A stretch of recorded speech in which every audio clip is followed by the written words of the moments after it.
Dios te salve María, llena eres de gracia, el Señor es contigo.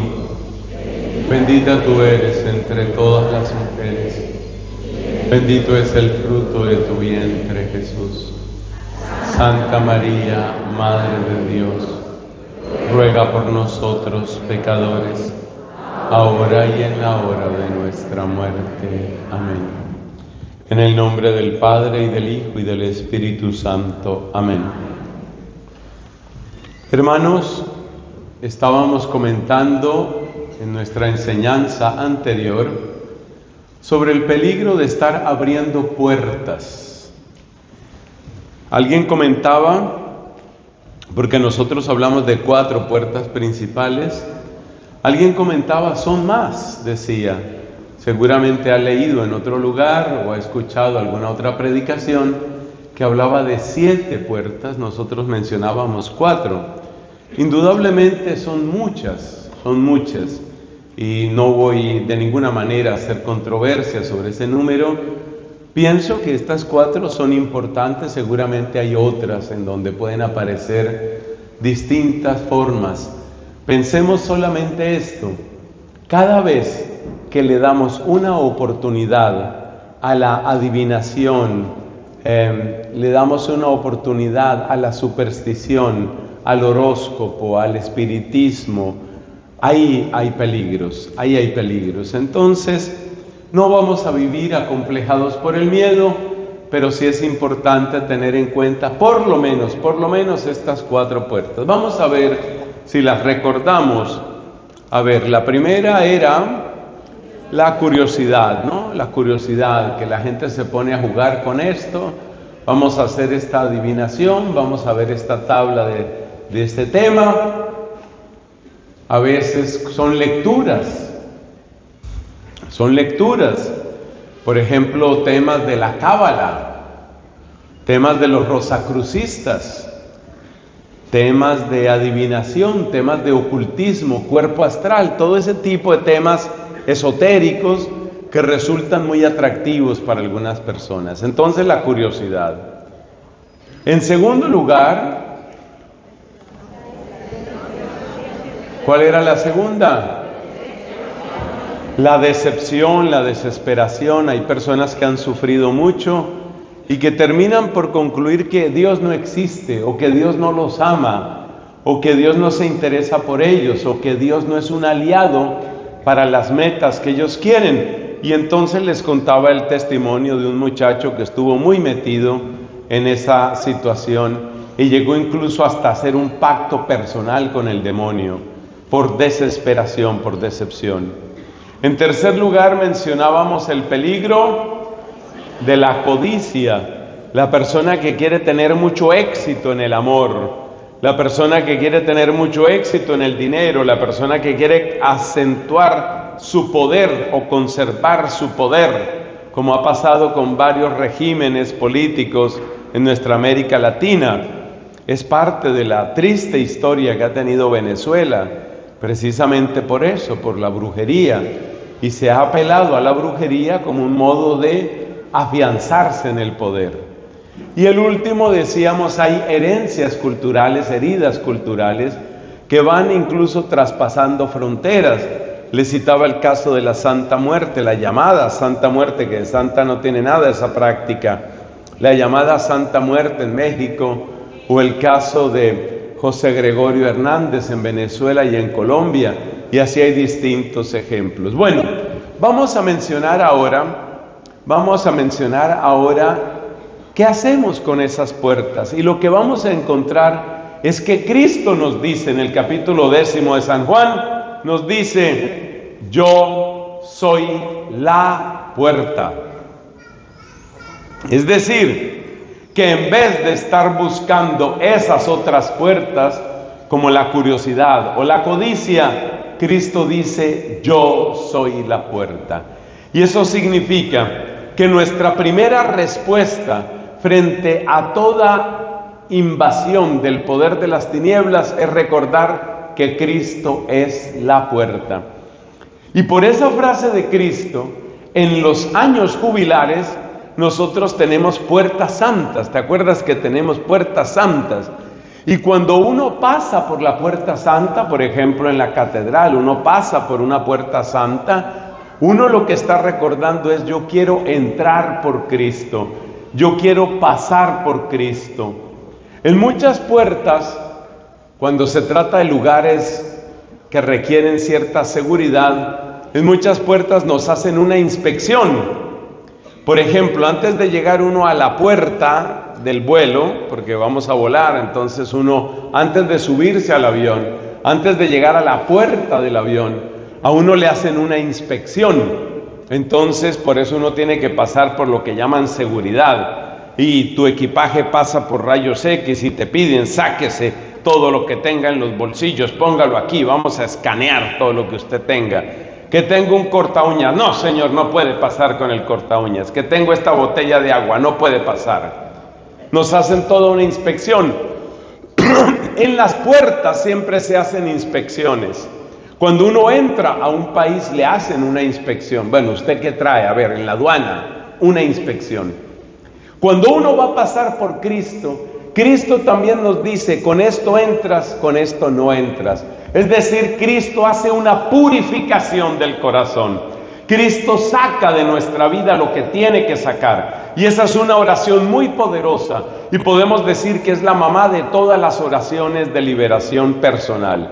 Esa oración maravillosa es: quita de mí, aparta de mí lo que me aparte de ti. Esa oración, que ojalá la escriban las 12 personas que están apuntando, ojalá escriban esa oración: aparta de mí lo que me aparte de ti. Todavía estamos un poquito pesados, quedan rezagos, parece, de la siesta o no sé qué es lo que queda por ahí. A ver, no los necesito conectaditos, sintonizados. ¿Cómo es? Aparta de mí. Esa es la mamá de todas las oraciones de liberación personal en el nombre de Jesús. Porque en el momento en el que tú le dices a Cristo: aparta de mí lo que me aparte de ti, tú estás dispuesto a perder todo con tal de no perder a Cristo. Y estás dispuesto a decirle a Cristo: limpia, limpia lo que tengas que limpiar en mi corazón, limpia lo que tengas que limpiar en mi pasado, limpia lo que tengas que limpiar en mi casa, limpia lo que tengas que limpiar en mis amistades.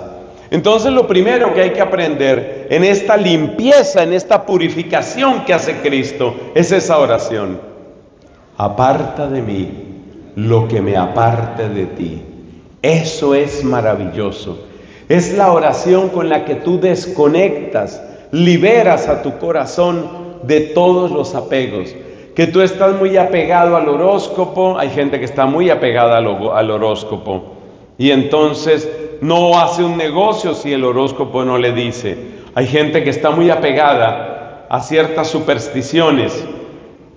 Aparta de mí lo que me aparte de ti. A ver, vamos a aprenderla bien. Hay que terminar de despertarse.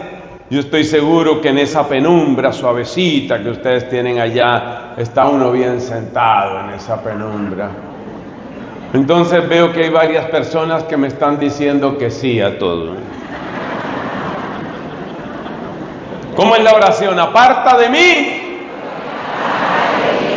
Eso, ¿ves? ¿Se da cuenta cómo van despertando? Y lo podemos repetir: aparta de mí. Eso es maravilloso. Tan linda. Entonces, hermanos queridos, ahí empieza nuestro tema. Hay una oración con la que tú acostumbras a tu corazón a que no se apegue a nada que te vaya a alejar de Cristo. Cuando termina un escrito, un clásico de la espiritualidad, que es la regla de San Benito, ¿se acuerda que mencionábamos varios santos, no? El primer santo era San Antonio. Fíjese que sí hay gente que responde. Otros se me quedan mirando como con cara que usted sí dijo eso. San Antonio, San Benito, San Ignacio de Loyola, Santo Cura de Ars, San Pío de Pietrelcina y de las mujeres, Santa Inés de Montepulciano, Santa Catalina de Siena, Santa Gema Galgani, santas impresionantes realmente. Entonces, hermanos queridos, es muy importante cultivar el sano desprendimiento. Nada me debe apartar de Cristo. Por eso dice San Benito, no antepongan nada a Cristo. Primero Cristo. Y lo que tenga que perder por Cristo, hay que aplicar la frase de San Pablo, todo lo considero basura con tal de ganar a Cristo. Aparta de mí lo que me aparte de ti. Esa es la frase con la que uno pasa. En algunos aeropuertos, usted perdone que yo dé tantos ejemplos de aeropuertos, pero es que yo vivo metido en los aeropuertos. Entonces a uno le hacen pasar, sí les ha tocado, ¿no? Hay como un marquito, como un marco así, y en otros es un aparato más sofisticado, que uno tiene que ponerse, tome en esta posición, espere que lo van a pasar, suena ya una máquina, y le escanean a uno, y sale un letrero que dice, gordo, gordo, gordo. Lo van escaneando a uno. Otras veces no dice gordo, sino dice viejo. Otras veces dice viejo y feo. Bueno, entonces, hermanos, a uno lo escanean. Sométete al escan de Cristo. Que Cristo te escanee. Que Cristo revise lo que estás leyendo, las páginas de internet que estás viendo, a quién sigues en tus redes sociales. Déjate escanear por Cristo. Y a medida que Cristo y Cristo, ¿eso qué es? Ese sonido significa Cristo me está escaneando. Tienen que aprender a hacer ese sonido. Entonces, a medida que Cristo te va escaneando, tú le vas diciendo, aparta de mí. Esa es la manera de ir limpiando el corazón. Y uno empieza a salir de muchas cosas. Uno empieza a salir de muchas cosas. Y uno empieza a botar cosas. La mamá de una amiga mía estuvo metida de lleno en la nueva era. Más de la mitad de su biblioteca estaba hecha de libros de nueva era. Las pirámides, los cuarzos, la meditación trascendental, el método Silva, el poder de tu cerebro, el poder de no sé qué, porque siempre el enemigo se presenta como que te va a dar poder, el poder de tal cosa, el secreto, son palabras favoritas del enemigo. El secreto para el éxito en la vida, prosperidad sin límites, logra tus metas, tu mente todo lo puede. Siempre el negocio del demonio es, tú vas a lograr lo tuyo. Y esto nos da ocasión para mostrar la gran diferencia que hay entre la magia y la fe. La fe siempre nos lleva a la obediencia a Cristo. La magia es mi voluntad, la fe es la voluntad de Dios. Son completamente diferentes. Y por eso todos estos libros, o la gran mayoría de estos libros tipo Nueva Era, están llenos de ese lenguaje. El poder de tu mente, tu cerebro tiene el poder, tu mente todo lo logra, reprograma tu cerebro. Es muy peligroso ese lenguaje. Yo, por ejemplo, no recomiendo, jamás recomiendo una cosa que se llama programación neurolingüística, abreviada PNL, programación neurolingüística. Nunca lo recomiendo. Yo reconozco que la palabra tiene poder, pero me parece muy peligroso ese lenguaje que pretende presentar las cosas como que en nuestra mano está todo y que todo lo podemos nosotros. Cuidado con eso, cuidado con eso. El cristiano lo primero que hace es decir, la gloria para el Señor, gloria al Padre y al Hijo y al Espíritu Santo. Entonces ya aprendimos cuál es el secreto fundamental de la liberación. El secreto fundamental de la liberación es poner a Dios en primer lugar y decirle: aparta de mí lo que me aparte de ti. Por ahí empezamos bien. Bueno, lo que vamos a hacer ahora son 3 cosas en esta enseñanza. Primero, nos vamos a ir a la Sagrada Escritura y vamos a ver cómo trata Jesucristo ese tema de la liberación, especialmente en los ataques extraordinarios del poder de las tinieblas. En segundo lugar, nosotros vamos a referirnos a qué es lo que podemos hacer, qué es lo que nosotros podemos hacer, siguiendo a Cristo y con el poder de Cristo. Y en tercer lugar, y por último, lo que vamos a hacer es referirnos a los sacramentales, la importancia de los sacramentos y los sacramentales en este camino de liberación. Entonces empezamos por Cristo. Tengas en cuenta que hay 2 pasajes bíblicos muy importantes aquí. En el Evangelio de Juan, en un capítulo y versículo que ustedes encontrarán, dice nuestro Señor: ahora, refiriéndose a su propio sacrificio, su propia Pascua, dice Cristo: ahora el príncipe de este mundo va a ser echado fuera. Ahora el príncipe de este mundo va a ser echado fuera. Eso lo dice Cristo refiriéndose a su sacrificio en la cruz. Son palabras que indican algo muy profundo, porque nos están diciendo que la cruz de Cristo, que por eso la amamos tanto, bendita sea la cruz de nuestro Salvador, la cruz de Cristo fue el gran exorcismo. Cristo hizo muchos exorcismos, así en particular, una persona, otra, pero el gran exorcismo, el magno, colosal y universal exorcismo, fue su sacrificio en la cruz. Eso es lo primero que hay que entender en la lucha de Cristo contra el demonio, que su gran exorcismo fue la muerte en la cruz. Y esa frase que se dice tan brevemente requiere cierta profundidad. Vamos a volver sobre ella en unos minutos. El segundo pasaje que quiero recordarles está en los Hechos de los Apóstoles, a la altura del capítulo 10. Esta vez es el apóstol Pedro, que se encuentra en casa de un simpatizante del judaísmo, un prosélito llamado Cornelio. Pedro, estando en la casa de Cornelio, nos presenta como una especie de resumen de la vida de Cristo y dice palabras preciosas, llenas de verdad y ternura. Dice el apóstol Pedro: ustedes saben lo que sucedió en Jerusalén en estos días. La cosa empezó en Nazaret. Hablo de Cristo, dice él, y lo describe con estas palabras. Hechos de los Apóstoles, capítulo 10. Pasó haciendo el bien y sanando a los oprimidos por el mal. Son inseparables esas 2 dimensiones de la vida de Cristo,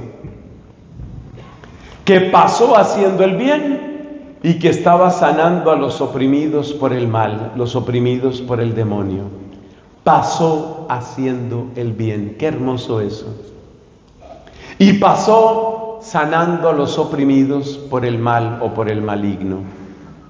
Hermanos, estos 2 pasajes, el de San Juan, que está en palabras de Cristo, y el de Hechos de los Apóstoles, que está en palabras de Pedro, nos muestran que toda la obra de Cristo consistió en destruir las obras de las tinieblas. Ahí se cumplió lo que dice aquel salmo que hemos estado citando en las otras enseñanzas: se levanta Dios y se dispersan sus enemigos, huyen de su presencia los que lo odian. Dicho de otra manera, se puede y se debe describir la obra de Cristo como una victoria sobre el demonio, como un gran exorcismo, como una profunda liberación de las cadenas del enemigo. ¿Y cuáles eran esas cadenas y cómo las reventó Cristo? Esas cadenas las podemos resumir en 3.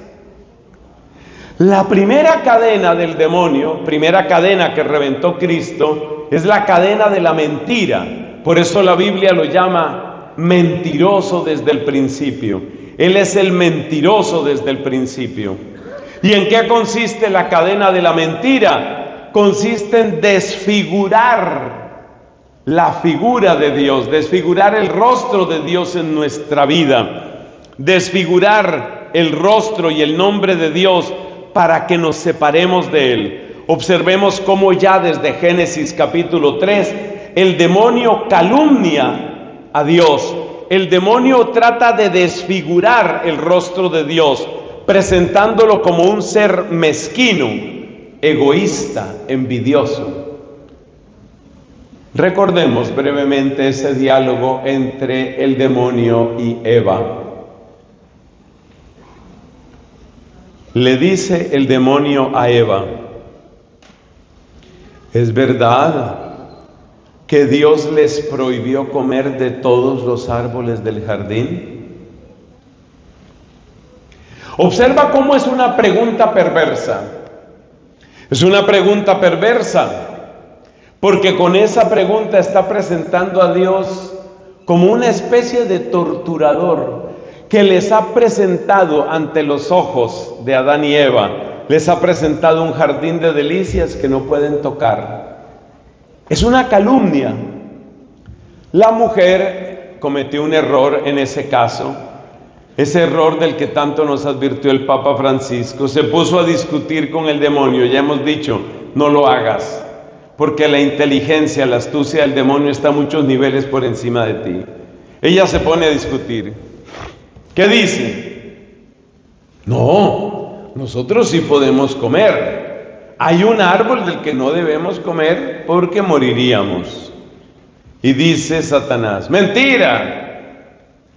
Lo que sucede es que Dios sabe bien que si ustedes comen de ese árbol van a ser como Él. ¿Qué está pretendiendo el demonio con esas palabras? Calumniar a Dios, presentar a Dios de la peor manera posible. ¿Para qué? Para que nosotros, ante ese Dios que parece un monstruo egoísta, sádico, mezquino, envidioso, nos apartemos. La primera cadena que establece el demonio sobre nosotros es la mentira. Y la mentira fundamental es esa: Dios es un egoísta, Dios es un mezquino, Dios no quiere tu felicidad. Y a través de esa mentira, el enemigo lo que quiere es que nosotros entremos en una falsa disyuntiva. Es decir, que pensemos que toca escoger entre ser obediente o ser feliz. Eso es lo que quiere la gran mentira del enemigo. Que tú sientas que tienes que escoger entre ser obediente o ser feliz. Y cuando tú te sientes sometido a esa disyuntiva, que es una disyuntiva falsa, entonces, ¿qué sucede? Que terminamos escogiendo por ser felices, entre comillas, pero ser felices desobedeciendo a Dios. Esa es la primera cadena que trae el demonio. Detrás de esa gran mentira hay otras grandes mentiras. Aquí voy a hacer un poquito de autopropaganda. Si tú entras a mi canal de YouTube, que te invito a que te suscribas, ese canal se llama Fray Nelson, así en una sola palabra, como si fuera un solo nombre. Ahí te encuentras, si tú pones en internet, en YouTube por ejemplo, tú pones Fray Nelson, mentiras, te vas a encontrar que tengo varias enseñanzas sobre este tema, las mentiras del demonio. Pero la mentira fundamental es esa calumnia con la que Satanás quiere que nosotros nos apartemos de Dios, porque vemos en Dios un ser mezquino, un ser envidioso, un ser egoísta. ¿Cómo destruyó Cristo esa mentira del demonio? Cristo destruyó esa mentira con el exceso de su caridad, con la sobreabundancia de su caridad. Es lo que dijo Pedro: pasó haciendo el bien.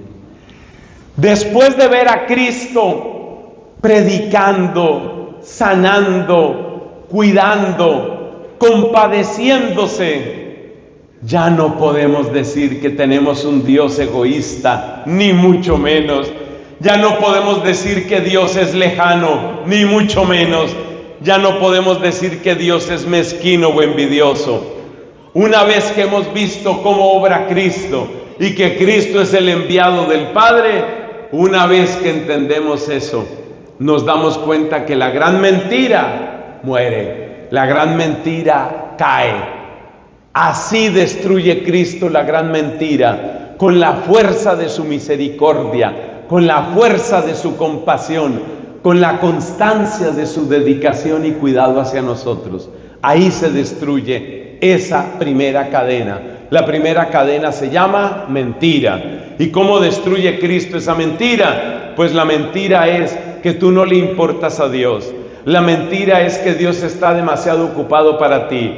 La mentira es que Dios te pone obligaciones pero no te hace feliz. Todas esas expresiones son expresiones de la misma mentira. ¿Cómo destruye Cristo esa mentira? Con su amor dedicado, con su paciencia infinita, con la delicadeza de su corazón sensible y compasivo. Cristo destruye esa mentira. Cristo destruye esa cadena. Segunda cadena. ¿Qué más hace el demonio para que nosotros permanezcamos atados, para nos mantengamos aferrados? Hace espectáculo. Ustedes se dan cuenta, lo decíamos ya también en la predicación pasada, ustedes se dan cuenta que al enemigo le encanta el espectáculo. Al enemigo le encanta ganar atención. Al enemigo le encanta el escándalo, el aspaviento. Le encanta. ¿Por qué? Porque con ese aspaviento y con ese escándalo se siente importante. Hay personas que ya incluso siendo adultas presentan un daño psicológico que les hace estar llamando la atención de los demás. Es hasta cierto punto normal que un niño pequeño, que una niña pequeña llame la atención. Por ejemplo, lloriqueando, molestando, llamando al papá, a la mamá, mamá, ponme cuidado. Está llamando la atención. Pero hay personas que llegan adultas y siguen lo mismo. Necesitan estar llamando la atención. Necesitan que se hable de ellas. Necesitan que todo el mundo les ponga cuidado. Esa enfermedad la tiene el diablo. Esa enfermedad de estar llamando la atención. Y en el caso del demonio, ese llamar la atención es una manera de sentirse relevante, sentirse importante y en última sentirse poderoso. Entonces el demonio pretende llamar la atención. Si ustedes buscan en internet, ustedes pueden encontrar los discursos de San Antonio a los monjes. San Antonio, el que hemos mencionado.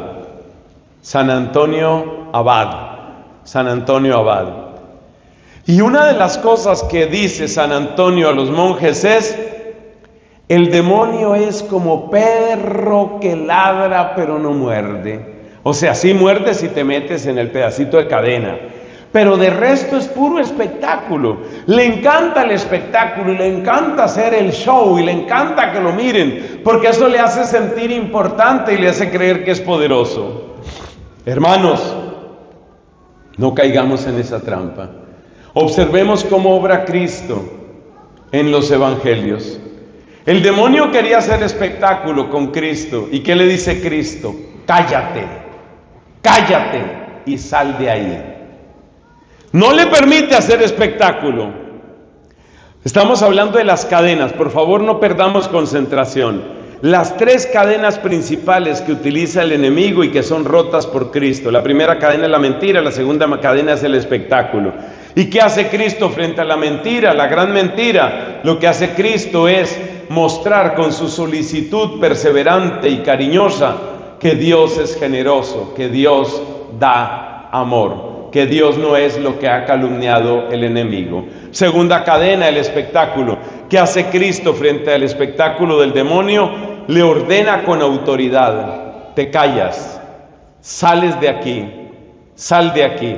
Y esa palabra de autoridad de Cristo, esa palabra que a veces era tan suave que ni siquiera la oía la gente que estaba junto a Cristo.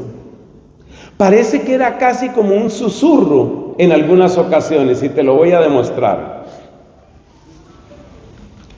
Cuando Cristo llegó a una región llamada Gerasa, donde estaba un endemoniado, entonces este endemoniado se acerca donde está Cristo y se postra ante él y le dice: ¿qué tengo yo que ver contigo, Jesús de Nazaret? ¿Has venido antes de tiempo para torturarnos, para maltratarnos? Y explica el evangelista, Cristo le estaba diciendo: sal de ahí. Pero la voz de Cristo no ha aparecido antes de ese versículo.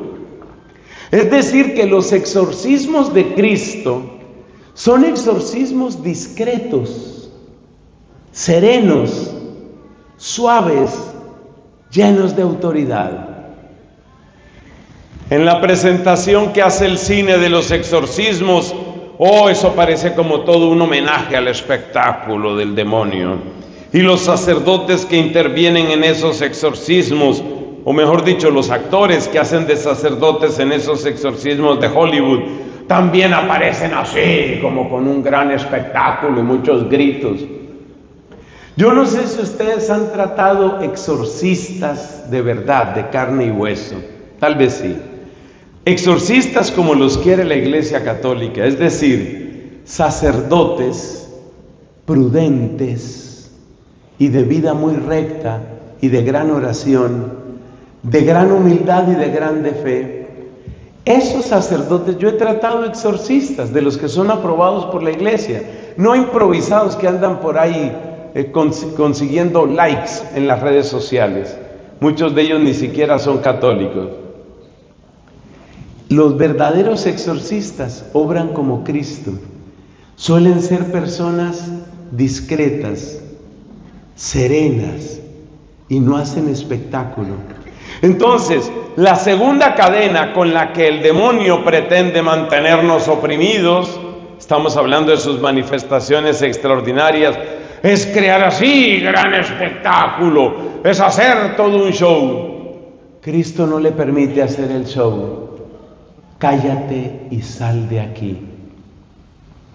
Esa discreción, esa serenidad llena de autoridad de Cristo nos está mostrando quién es el que tiene el auténtico poder. La tercera cadena con la que pretende atraparnos el demonio es la cadena de los bienes creados, de las cosas creadas. Fíjate que él intentó utilizar esa cadena no con otros, sino con el mismo Cristo. ¿Y cómo quiso utilizarla? Con estas palabras. Nos cuenta el evangelista que llevó a Cristo a una montaña altísima y desde esa montaña altísima le mostró todos los reinos de la tierra y le dijo: todo esto te daré, si postrándote me adoras, porque todo esto es mío. Así dijo el demonio. Y la Biblia, incluyendo palabras de Cristo, llama al demonio príncipe de este mundo. Príncipe de este mundo.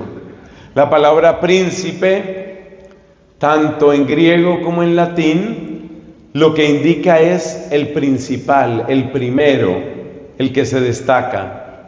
El demonio aparece como el príncipe de este mundo y él pretende encadenarnos vinculando la alianza que hacemos con él con la prosperidad, con el placer, con el éxito. Acuérdese lo que le pasó a ese muchacho que hizo pacto con el demonio, que muchas cosas empezaron a funcionarle. O acuérdese de esa pariente mía que les hablé, que ella se puso a jugar con el tema de la adivinación y todo le salía. El demonio no lograría nada si no prometiera y cumpliera algunas cosas. Lo que pasa es que el demonio lo cobra todo, y lo cobra a un precio infinitamente mayor, porque finalmente lo que le interesa es tu alma y para siempre.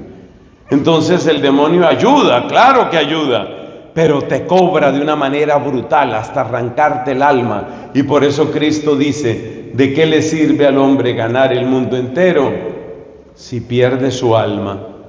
Entonces las tres cadenas grandes del demonio son la mentira, con las que nos presenta un Dios falso. Esa es la primera. La segunda, ¿cuál es? El espectáculo, gracias, esa es la segunda. Para que nosotros nos llenemos de las dos palabras que dijimos que uno nunca se debe llenar en este tema. Confusión, pánico, ¿y ahora?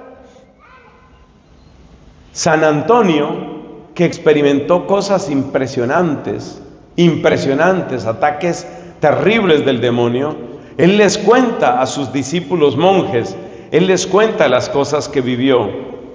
Por ejemplo, en alguna oportunidad, estando él solo, porque es que eso es más dramático, estando él solo en el desierto, en una especie de ermita, en una especie de celda que él tenía, se le aparecen unos demonios en forma de terribles monstruos que braman y que lo miran con ojos amenazantes y que escupen fuego y que le prometen horribles torturas. Y este hombre, mientras está siendo atacado de esa manera, permanece fiel en Cristo, permanece invocando a Cristo, no le presta atención a todo ese espectáculo. Pronto el espectáculo se desvanece. Entonces, cadenas del demonio: la mentira, o sea, presentarte una pésima imagen de Dios. Segundo, el espectáculo, para que uno crea que Él es poderoso y se llene de confusión y de pánico. Y la tercera, prometerte las cosas de este mundo, tratar de acariciar, tratar de rascar tu codicia. ¿Te acuerdas que una de las palabras era la codicia, donde uno abre puertas? Entonces el demonio trata de rascar tu codicia, a ver si se te despierta esa codicia, y con esa codicia logra algo de ti. Cristo rompió esas tres cadenas. Esta última está en Juan capítulo 16.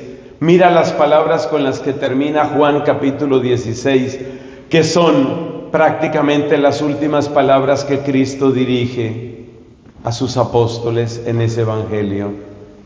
Les dice Cristo: en el mundo tendréis luchas, pero no tengáis miedo. Yo he vencido al mundo. Yo he vencido al mundo. Y hay otra frase, esta vez de San Pablo, que se relaciona con lo que estamos diciendo. Porque dice el apóstol San Pablo: sé vivir en la riqueza y en la pobreza, en la abundancia y en la escasez. Así tiene que ser el cristiano.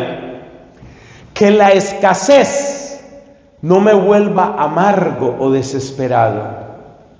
Que la prosperidad no me vuelva arrogante o indiferente o duro frente a mis hermanos.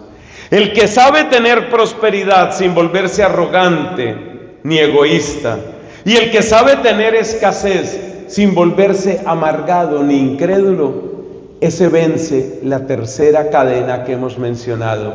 No le hará daño, porque está preparado para todo. En el mismo tono nos habla la gran santa española Teresa de Jesús, cuando dice que ella no tiene más voluntad que la que quiera Dios. ¿Qué mandáis hacer de mí? Hay una poesía de Santa Teresa que, por ser clásico de la literatura, pero sobre todo por ser maestra de vida espiritual, hay que leerla. ¿Qué mandáis hacer de mí? Esa expresión de Teresa de Jesús está expresando la total disponibilidad. Entonces, ¿cómo se vencen estas tres cadenas? Concentrémonos y miremos el ejemplo de Cristo. ¿Cómo se vencen estas tres cadenas? Es la mentira, el espectáculo y la idolatría de la prosperidad. Para los que están escribiendo, siguen despiertos y están escribiendo. Entonces, ¿cómo se vence? La mentira se vence en el verdadero conocimiento de Dios. Acuérdate lo que dijimos en la enseñanza pasada. Es decir, conocerlo a Él en su infinita misericordia y reconocerme yo en mis muchas miserias y en mis muchas necesidades. En ese círculo que nos enseñó Catalina de Siena, bien enseñada por San Agustín, que vivió casi 1000 años atrás. En ese círculo, mantenernos en el conocimiento. Por eso en el Seminario de Vida en el Espíritu de la Renovación Carismática Católica se insiste en un tema importantísimo: los falsos rostros de Dios. Porque esa es estrategia del enemigo, mantenernos en los falsos rostros. Entonces Cristo nos mostró el verdadero rostro de Dios. Lo mostró de tal manera que le pudo decir al apóstol Felipe: hace tanto tiempo que estoy con vosotros, Felipe, y no me conoces. El que me ha visto a mí, ha visto al Padre. Así vencemos la primera cadena. La segunda cadena es el espectáculo. No amemos el espectáculo. No amemos el show, amemos la vida discreta, la vida austera, la vida sencilla, la vida humilde, la vida sobria. Amemos la sencillez, amemos la sobriedad. No estemos buscando primeros puestos, no. A nosotros no nos interesa ni que nos vean ni que nos aplaudan. A nosotros nos interesa seguir el camino del Señor. Y tercero, acostumbrémonos como San Pablo para vencer la tercera cadena. Acostumbrémonos como San Pablo a que nosotros aprendemos a vivir en la escasez o en la abundancia. Y te repito la frase: que la escasez no te vuelva ni amargado ni desesperado, y que la abundancia no te vuelva ni egoísta ni arrogante. Si tú te mantienes en esa actitud, que me va bien en los negocios, hay plata, las cosas van bien, estamos prosperando, tú inmediatamente enciendes alarmas. Cuidado, este dinero me va a volver arrogante y me va a volver egoísta. Los negocios cambiaron, la situación del país se puso complicada, no está llegando el dinero que llegaba antes, estamos entrando en franca decadencia, llegó un tiempo de ruina. Tiene que encenderse la otra alarma: que yo no caiga en la amargura y que yo no caiga en la desesperación. Si tú mantienes esa claridad y no te dejas infectar ni de amargura ni de desesperación, ni tampoco de arrogancia ni de egoísmo, tú vences la tercera cadena en el nombre de Cristo, porque así vivió Cristo. Entonces, ¿qué es lo que aprendemos? ¿Qué es lo que hemos aprendido hasta ahora? ¿Cómo Cristo rompió las tres grandes cadenas? La primera cadena, dijimos, perdón que repita tanto, pero es para que los que se duermen y se despiertan alcancen a tener toda la conferencia.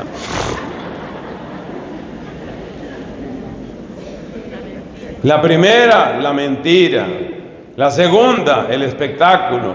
Y la tercera, la prosperidad idolátrica. Bueno, ahora pensemos cómo nosotros podemos defendernos. ¿Cómo nosotros podemos cerrar esas puertas? Ya en la introducción de esta predicación, ya presentábamos la mamá de todas las oraciones de liberación. La mamá de todas las oraciones de liberación es: Señor, quita de mí o aparta de mí lo que me aparte de ti. Esa es la oración fundamental. ¿Qué podemos hacer nosotros para cerrar puertas si las hemos abierto? Pues miremos esas puertas y miremos cómo se puede cerrar cada una de ellas. Primero, hablábamos de la curiosidad. En casi todos los casos que voy a mencionar, el sacramento de la confesión ayuda extraordinariamente. Si te pusiste a experimentar con horóscopos o con el ojo turco, o te pusiste a experimentar con prácticas de nueva era o cosas parecidas, una buena confesión ayuda. Es posible que algunos de ustedes pasen por una mala experiencia, porque hay veces que uno se va a confesar y resulta que el sacerdote no le ve ningún problema a las cosas. Vivimos en unos tiempos en la iglesia en que también hay confusión en los sacerdotes. Yo he conocido el caso de algunas personas que se van a confesar y dicen: Padre, yo estuve metido en yoga durante mucho tiempo, y el Padre le dice: eso no tiene nada de malo. Si eso te llega a suceder cuando te vas a confesar, la recomendación que yo siempre hago es esta: no entren en discusiones con el sacerdote, mucho menos en el contexto de la confesión. No es necesario entrar en discusión. Díganle lo siguiente al sacerdote: en mi conciencia, Padre, creo que he obrado mal. Le pido con todo respeto y humildad, por favor, deme la absolución de esos pecados como estén en la presencia de Dios. No digan más, no entren en discusión. Y les voy a contar un secreto: aunque la absolución la dé de mala gana el sacerdote, sigue siendo absolución válida. De manera que ustedes no se pongan a alegar con un sacerdote que les dice que eso no es pecado, que eso ha pasado muchas veces. Ahí lamentablemente hay sacerdotes que dicen que una relación de lesbianismo no es pecado, hay gente que dice que las relaciones de los que conviven no son pecado y pueden comulgar. Hay una cantidad de confusión en la iglesia. Si tú descubriste, por ejemplo, en un seminario como estos, tú descubriste que obraste mal, guíate por tu conciencia, guíate por el catecismo de la iglesia, el de Juan Pablo II, ve y confiésate. Y en la confesión tú di las cosas como están en la presencia de Dios. Si el sacerdote te dice que eso no es pecado, te dice que eso no vale la pena, incluso yo he sabido del caso de algunos sacerdotes que casi maltratan a la gente y le dicen: no me haga perder tiempo con eso, tú tómalo como parte de tu penitencia. Que te trató mal el sacerdote, tómalo como parte de tu penitencia. Ora por ese hombre, no discutas con él y solamente dile estas palabras que te voy a repetir: Padre, en mi conciencia de verdad yo considero que he obrado mal. Le pido con todo respeto y humildad, deme la absolución por estas culpas como están en la presencia de Dios. Y silencio. Te puedo asegurar que en la inmensa mayoría de los casos el sacerdote te va a dar la absolución. Uno quisiera que todos los sacerdotes fueran muy sabios y fueran muy santos, pero muchas veces nosotros los sacerdotes los decepcionamos a ustedes. No se preocupen por eso, no se depriman por eso, no se detengan por eso, mis hermanos. Hagan una buena confesión. Ahí empieza el cerrar las puertas. Segundo, es necesario tener un ritmo de oración. En la oración tú te estás conectando con el único que vive y que reina por los siglos.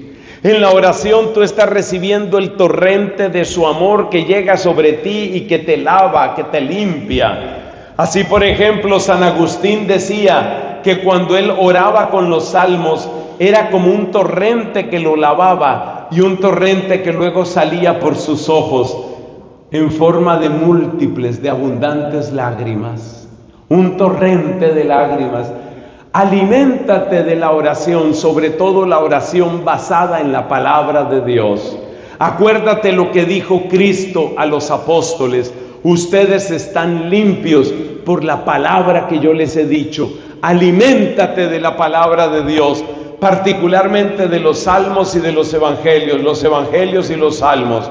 Mantente en la palabra de Dios.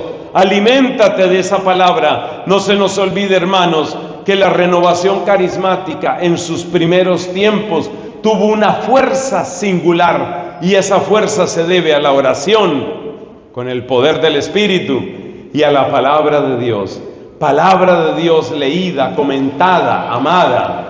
Amén. Démosle el aplauso a la palabra divina. Bendito sea Dios.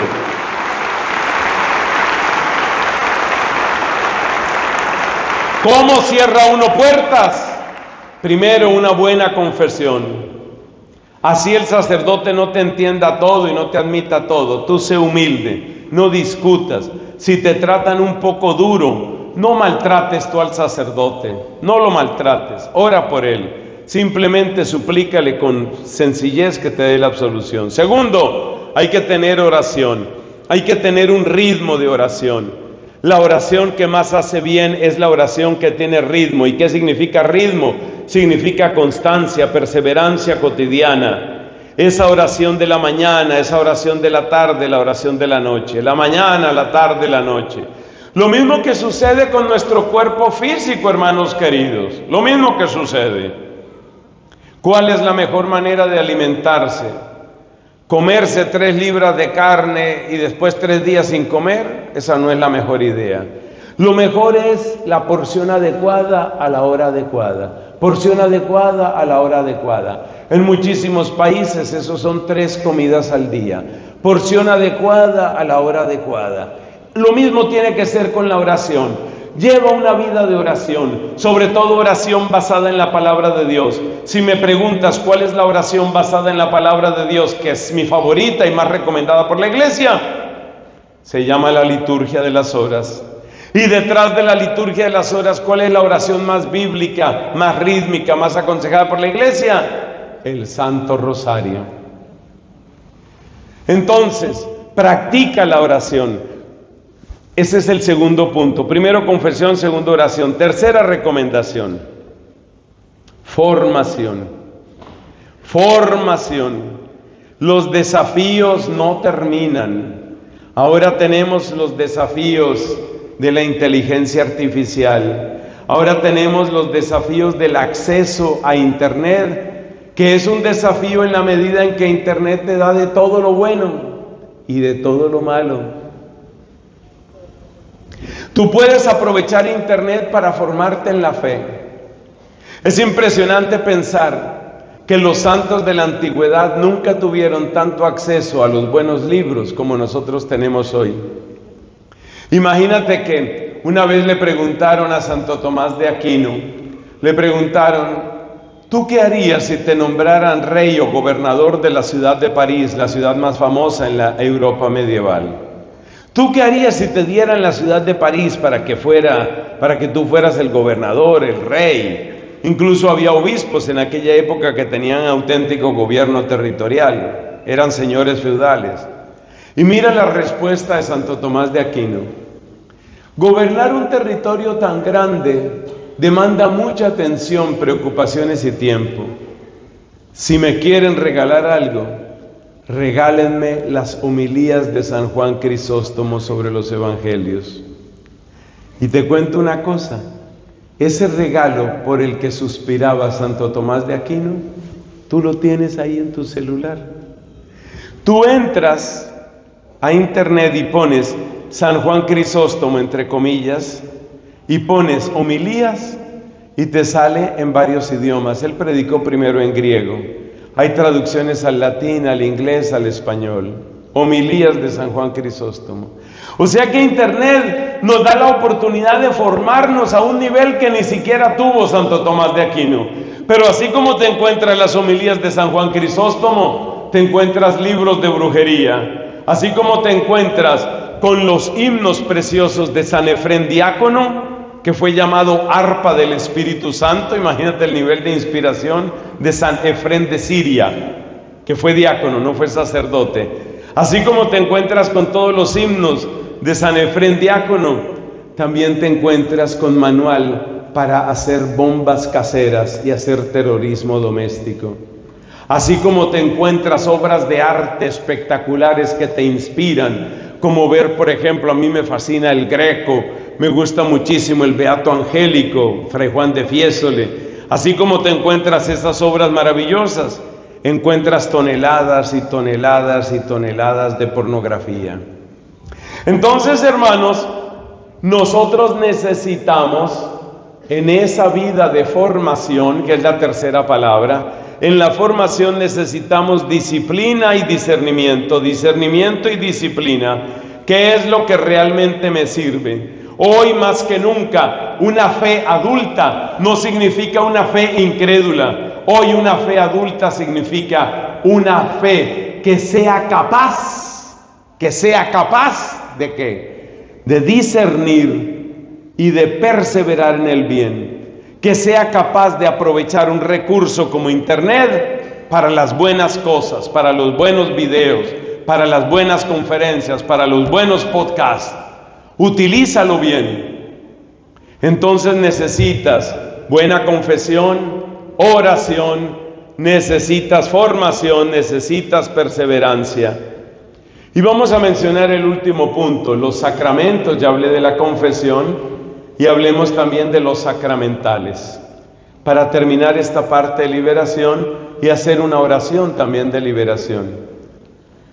Hermanos, los sacramentos, según expresión de San León Magno, los sacramentos nos ponen en contacto con la humanidad de Cristo. La frase de San León, que me fascina y la repito mucho, es: lo que era visible en Cristo ha pasado a los sacramentos. O sea que los sacramentos son como una prolongación a lo largo de los siglos del misterio bendito de la encarnación. Tú sabes que en el mundo hay más de 1.100, algunos dicen que alcanzan a ser 1.200 millones de católicos. ¿Tú sabes cuántas misas se están celebrando en este mismo momento, en este instante? Pensemos en los católicos de todo el mundo, y pensemos cuántas misas se están celebrando en este mismo instante, ahora mismo. Bueno, pues hay una persona que, utilizando sistemas estadísticos y datos actualizados sobre la Iglesia, se puso a hacer esas cuentas. Yo me quedé asombrado, yo nunca había hecho ese cálculo, pero hay una persona que se puso a hacerlo. Pero con datos serios.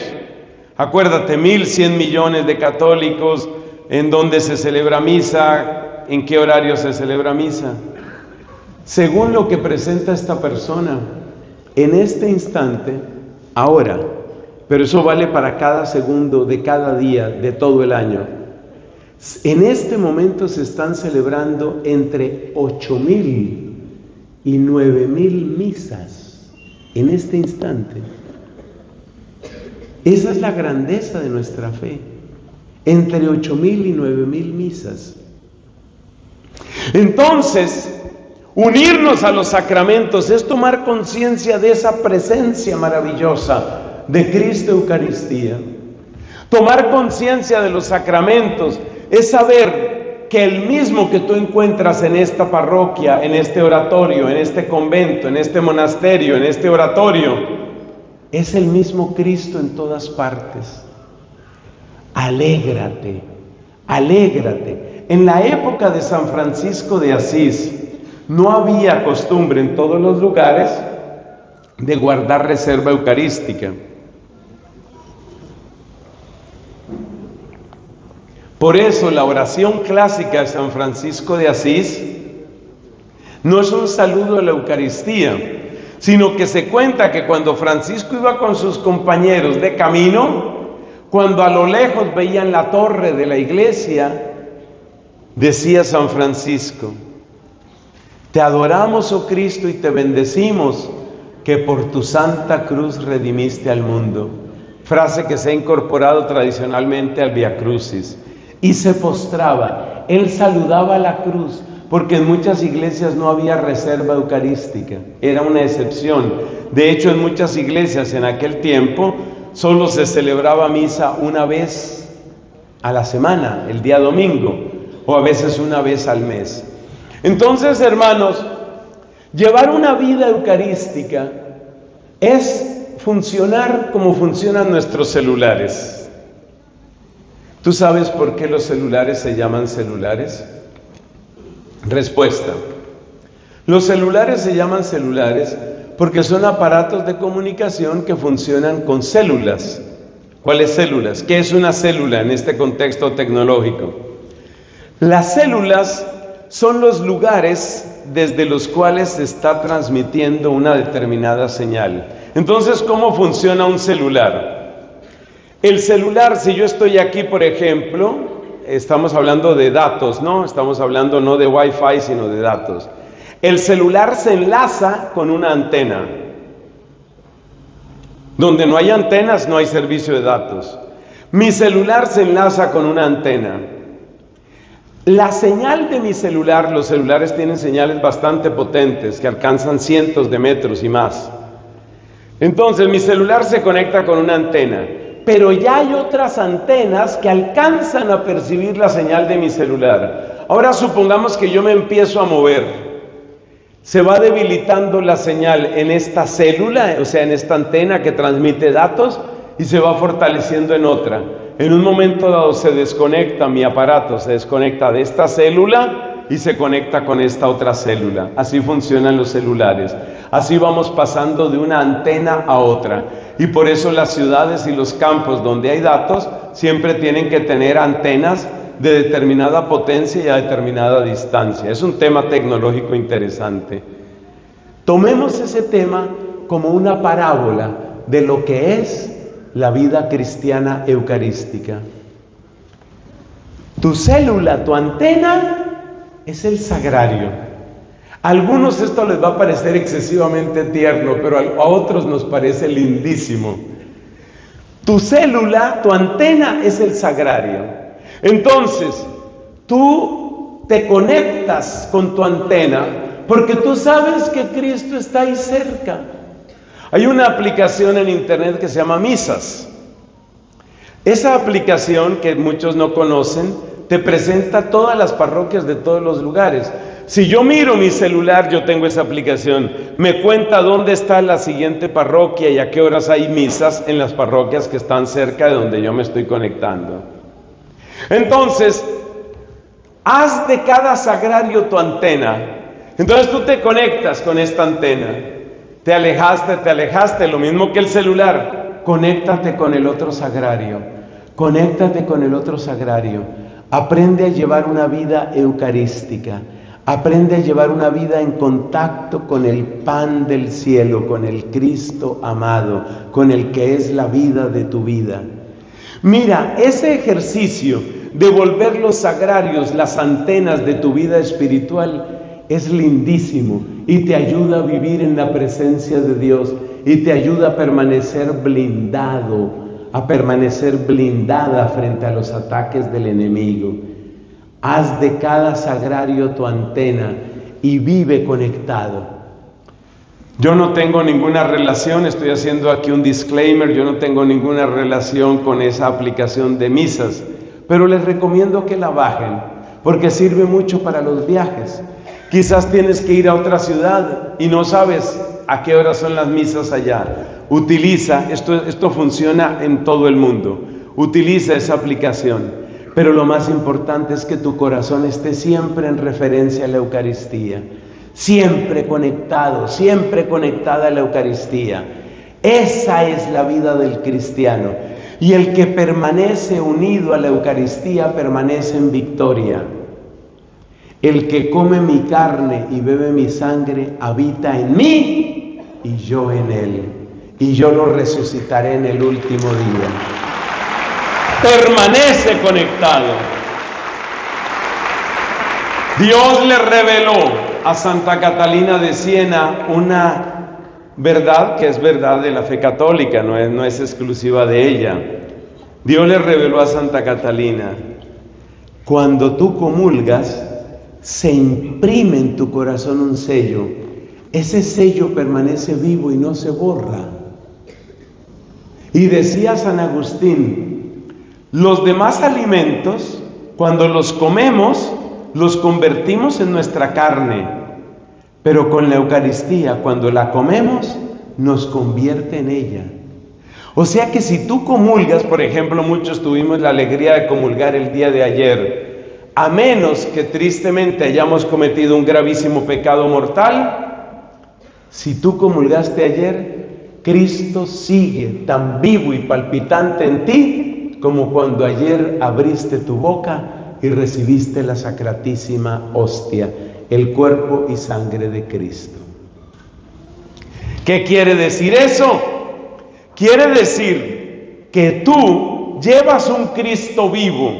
El que come mi carne y bebe mi sangre habita en mí y yo en él. En ti habita un Cristo vivo por la Eucaristía. Y si habita en ti un Cristo vivo por la Eucaristía, ¿quién nos podrá separar del amor de Cristo? Romanos capítulo 8.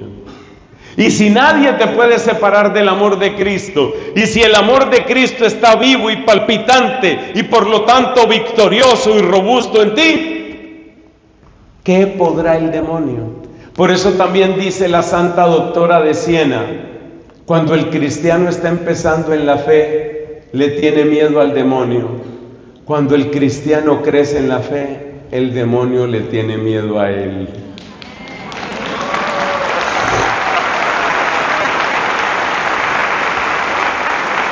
Vive vida eucarística, de tal manera que el demonio te tenga miedo. ¿Te acuerdas lo que te conté Santa Inés de Montepulciano? ¿Te acuerdas lo que te conté? Que el demonio le tenía tanto miedo, porque no era otra cosa sino miedo y respeto que le tenía a esta bendita mujer. Y era una jovencita llena de santidad, una jovencita llena de pureza, una jovencita que tenía una robusta, intensa, profunda presencia de Cristo. Y ese Cristo que reinaba en el corazón de Inés, como en el corazón, como en el trono de su gloria, ese Cristo defendía a Inés. Y de tal manera Cristo defendía a su sierva y esposa Inés de Montepulciano, de tal manera estaba presente Cristo, que el demonio le tenía terror a Inés. Y lo más gracioso es que el nombre Inés proviene del latín y significa corderita. Ella era una corderita de Dios, corderita del buen pastor, pero era una corderita que conservaba la Eucaristía viva dentro de ella, que conservaba la gracia de Dios en ella. Y como Dios estaba reinando en ella, el demonio no se atrevía a meterse con ella. Es impresionante. Hay una historia muy simpática de nuestro fundador, o sea, de mi comunidad, Santo Domingo de Guzmán. Una noche estaba Santo Domingo leyendo, obviamente a la luz de una vela, que se utilizaba en esa época, pues una vela. Y estando en esa soledad y lectura espiritual, se aparece el demonio. Se aparece el demonio a hacerle monerías y asustarlo. Acuérdate que a él le encanta el espectáculo y quiere hacer así el show. Se apareció el demonio a hacerle ahí jugarretas y asustarlo. Y mira lo que le dijo Santo Domingo de Guzmán al demonio: a tiempo llegaste, ahora sosténme la vela.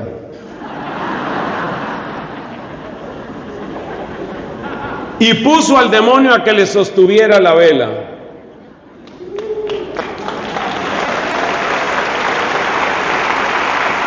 Esos son los corazones eucarísticos. Cree en la vida de Cristo. Cree que la vida de Cristo está en ti. Cree.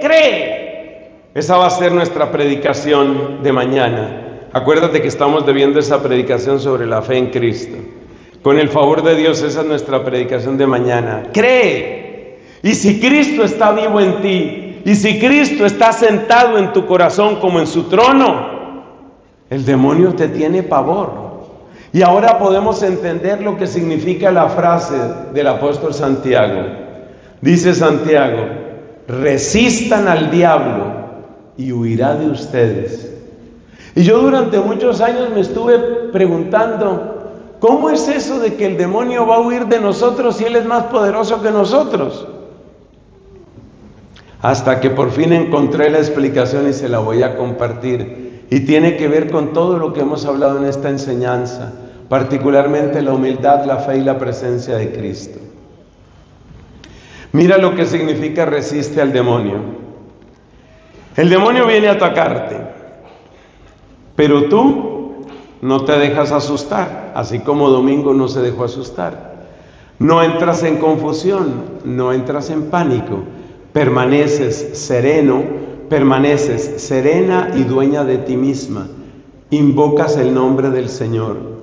Entonces el demonio se vino con todo, porque voy a destruir a esa católica, yo voy a acabar con esa mujer, yo voy a acabar con ese cura, yo voy a acabar. Se viene con todo. Pero uno permanece firme. Primera derrota. esa derrota le duele al ego, le duele a la soberbia del demonio. Entonces, él que quería derrotarnos, resulta derrotado al primer intento y le queda un dolor terrible, porque nada le duele tanto al soberbio como ser superado, como ser vencido. Entonces vuelve a atacar. Segundo ataque con más fuerza. ¡Voy a derribarlo! Y tú te mantienes firme, invocando el nombre del Señor, haciendo oración, protegiéndote con los sacramentos y los sacramentales. Al segundo intento falló. Y si tú permaneces firme, cada vez que tú resistes, el dolor del demonio es peor.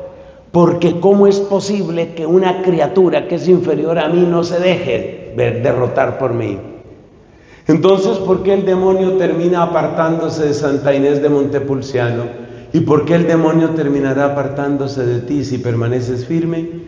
Porque cada vez que tú permaneces unido a Cristo, porque cada vez que tú permaneces en Dios, el dolor de su soberbia es terrible.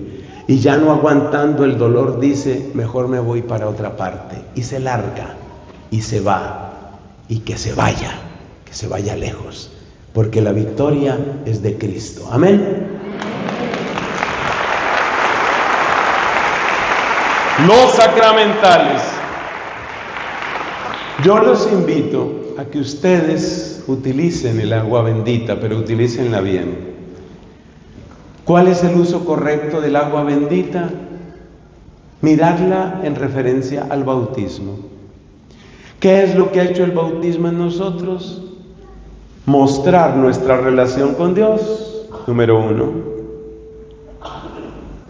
Abrir las puertas de la bendición divina sobre nosotros y la protección del Señor, número 2. Y declararnos servidores del Altísimo, número 3. Disponibles para Dios, número 3. Cuando ustedes utilicen el agua bendita, utilícenla en ese espíritu. El agua bendita es como una prolongación del bautismo. Cuando se utiliza el agua bendita, por ejemplo, para bendecir tu auto, o para bendecir tu casa, o tu lugar de trabajo, lo que tú estás diciéndole a Dios es, protege este sitio, por una parte, y por otra parte, está a tu servicio, Señor. Protege este sitio que está a tu servicio, Señor. El agua bendita tiene muchísimo sentido, mucho sentido. Y por eso, lo primero es que tu corazón sea de Dios y que Cristo Eucaristía reine en ti. Pero el agua bendita tiene esa cualidad que es propia de nuestro ser corporal, de hacer una señal visible, una señal oportuna y visible en las cosas que nosotros tenemos. Por ejemplo, nuestros autos o casas o ropa o muebles o animales, eso se puede utilizar ahí. Eso es bonito, eso tiene sentido. Algunas personas todavía me saludan con agradecimiento por aquel tiempo de la pandemia. Eso ya fue hace ¿cuántos? 5 años. Increíble, ya pasaron 5 años, ¿cierto? De 2020 que empezó a esta época. Y algunos de ustedes recuerdan, y ahí están en mi canal de YouTube, las misas que celebrábamos. Yo tuve que empezar a celebrar la misa sobre una mesita chiquita que tenía ahí en mi habitación porque no había más. Y porque yo estaba enclaustrado, yo no podía salir porque estaba precisamente separado de mis demás hermanos de comunidad. Ahí tuve que empezar a celebrar la Eucaristía. Y muchos de ustedes recuerdan que al final de la Eucaristía hacíamos bendición en tiempo real de los sacramentales. Bendecíamos agua, bendecíamos aceite, bendecíamos sal. Hermanos queridos, yo he recibido tantos testimonios de esas bendiciones. Debo admitir que yo mismo no le tenía tantísima fe a los sacramentales. Pero a lo largo de estos años, después de la pandemia, la cantidad de gente que me ha agradecido y me dicen gracias por esas predicaciones, gracias por esos sacramentales, porque claro, la bendición a distancia se puede. Yo puedo bendecir a distancia en tiempo real. ¿Qué quiere decir eso? Que si usted ve ahora un video donde un sacerdote está bendiciendo agua, usted no puede tomar ese video para decir ahora que me bendiga esta agua. Tiene que ser en simultáneo, tiene que ser en tiempo real. Pues es maravilloso. Tal vez algunos de ustedes trajeron agua en este día, pero en todo caso, tanto hoy como mañana, vamos a hacer bendición de agua. Y quiero que ustedes la lleven a sus casas. Y quiero que ustedes la utilicen. Trácense la señal de la cruz con el agua bendita. Bendigan sus casas. Uno no tiene que fanatizarse con eso, pero háganlo, por lo menos de tiempo en tiempo. Una última aclaración y entramos en la oración. Mi última aclaración es, hermanos queridos, el agua bendita no es para beber en ninguna forma, ni para beberla así directamente, ni para preparar alimentos con ella. Y alguien me preguntaba, ¿pero por qué, Padre? ¿Por qué no se va a poder utilizar para beber? La razón es la que ya hemos explicado. El agua bendita es como una prolongación o explicitación del sacramento del bautismo. Y el agua del bautismo no es para beber, es para lavar. Entonces, no es que sea terrible pecado, pero no se debe hacer, no se debe beber el agua bendita, no es correcto. Mucho menos que ya raya en la superstición las personas, que esos casos los he conocido, que yo tengo un hijo que es muy mal geniado y entonces le echan unas gotas de agua bendita en la sopa, para que vaya tomando, a ver si se le pasa el mal genio. Ese es un uso casi mágico. No hagan eso, no hagan eso. El agua bendita tiene su sentido como prolongación y expresión de la gracia bautismal. Entonces, después de la misa de hoy, vamos a bendecir agua, y después de la misa de mañana, vamos a bendecir agua con el deseo de que ustedes, junto con todo lo demás que hemos dicho, no en vez de todo lo demás, sino junto con todo lo demás, experimenten el poder de Dios que nos defiende. Porque el enemigo está vencido, Cristo lo venció y suya es la victoria. Amén.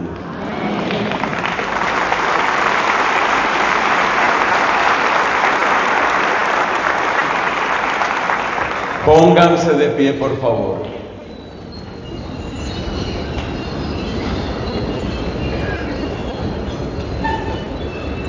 Los amo en Cristo Jesús. Y esta oración es para pedirle al Señor que haga perfecta su obra en nosotros. Que haga perfecta su obra en nosotros.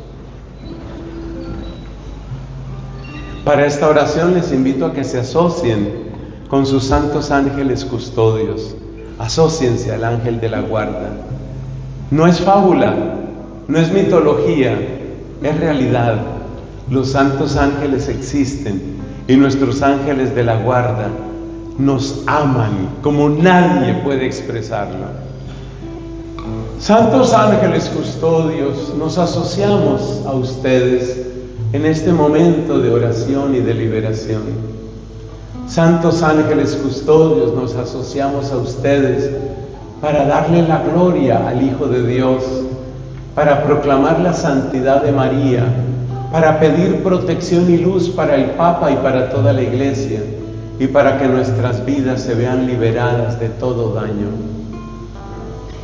San Miguel, San Miguel, San Miguel, ayúdanos. Arcángel, Santo Arcángel Miguel, ayúdanos.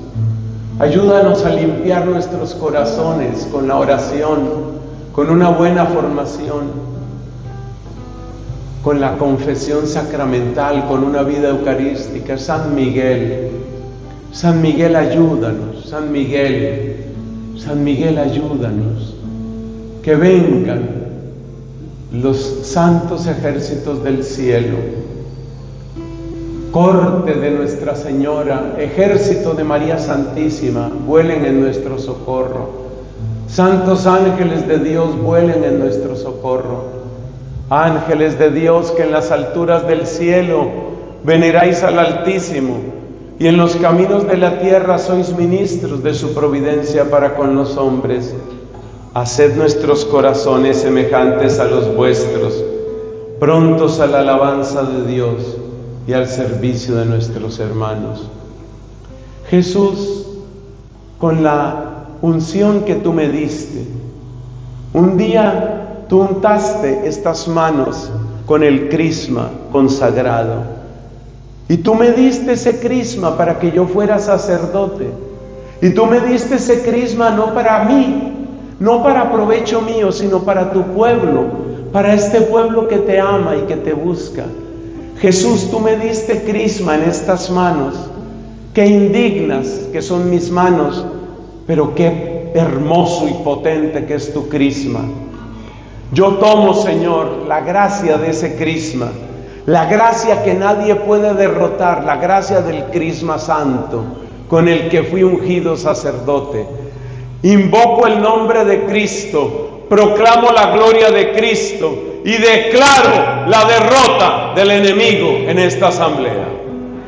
Tú eres grande, Señor, la victoria es tuya, y por eso ordeno y mando en el nombre de Jesús, ordeno y mando en el nombre de Jesús a cualquier espíritu de tiniebla, de confusión, de ignorancia, de agresividad, de blasfemia, de sacrilegio, de superstición, ordeno y mando fuera de aquí, fuera de aquí.